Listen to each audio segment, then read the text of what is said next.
Hello everyone, welcome to Remarkable Education. My name is Fatma Tai and today I want to discuss electricity chapter. Then what is topic? The topic is electric circuit. उसके basic कुछ components होते हैं जिसमें हम आज इस video में पढ़ेंगे।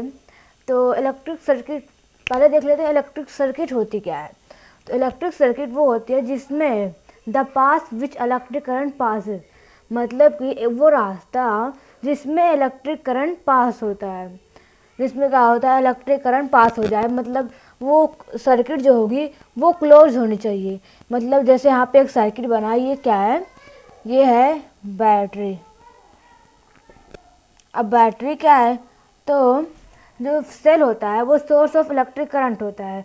तो जो सेल का कॉम्बिनेशन ऑफ सेल होता है, कॉम्बिनेशन ऑफ सेल, वो क्या होता है बैटरी। तो ये भी मतलब प्रोवाइड करता है, वो मतलब करंट प्रोवाइड करता है। और ये क्या है, ये किसका सिंबल है, तो ये किसका सिंबल है, स्विच का। तो स्विच मतलब क्लोज या ऑफ, मतलब ये क्या है, ये क्लोज सर्किट है। मतलब इसका मतलब कि इसमें जो होगा करंट जो होगा वो फ्लो करेगा, क्योंकि ये क्लोज है। अगर ये मतलब वो रहता ओपन रहती तो ये ऐसे रहता, मतलब इधर दिया होगा, यहाँ पे क्लोज है और ये ओपन वाली, ये ओपन वाला है। मतलब अगर ओपन रहेगी तो क्या होगा, जो करंट होगा वो फ्लो नहीं होगा। और ये क्या है, ये बल्ब का सिंबल होता है, ऐसे करके ये होता है बल्ब का सिंबल।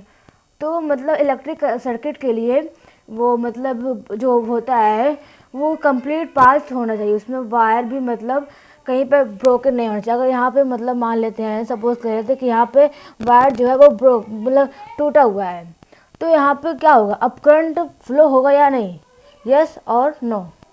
तो इसमें आंसर क्या होना चाहिए, नहीं, क्योंकि यहाँ पे वायर जो है वो मतलब वो जो सर्किट है वो क्लोज नहीं है। यहाँ पे क्या बोला है कि मतलब इलेक्ट्रिक करंट जो होती है वो पास, मतलब एक रास्ता होता है, एक फुल मतलब एक कंप्लीट रास्ता होना चाहिए करंट को फ्लो होने के लिए। तो इसमें स्विच क्या होता है, switch is a device. Switch क्या है, एक डिवाइस है यूज टू क्लोज और ओपन एन इलेक्ट्रिक सर्किट।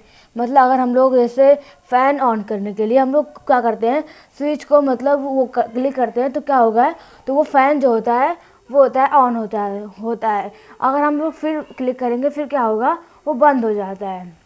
और सेल क्या होता है, सोर्स ऑफ इलेक्ट्रिक करंट। जो सेल होता है वो इस मतलब सिंबल यही है। और बैटरी का सिंबल ये इसलिए क्योंकि ये इसमें बहुत सारे सेल कंबाइन रहते हैं। तो इसमें रेजिस्टेंस क्या है, यहाँ पे एक रेजिस्टेंस लगा रहता है, property of conductor to oppose the current. मतलब अगर कोई मटेरियल में मतलब बहुत ज़्यादा करंट फ्लो हो रहा है तो मतलब वो रेजिस्टेंस क्या होता है, वो एक काम मतलब उसकी एक प्रॉपर्टी होती है कि वो करंट को मतलब फ्लो करने में मतलब थोड़ा सा कम करता है। और अगर करंट ज़्यादा फ्लो होगा, अगर हाई होगा तो रेजिस्टेंस क्या होगी, उसकी लो होगी। और if the resistance is high, अगर रजिस्टिविटी हाई है, then material is bad conductor. अगर कोई भी मतलब मटेरियल की रजिस्टिविटी हाई होगी तो क्या होगा, बैड जो मतलब मटेरियल होगा वो बैड कंडक्टर होगा। Thank you, that's all for watching me.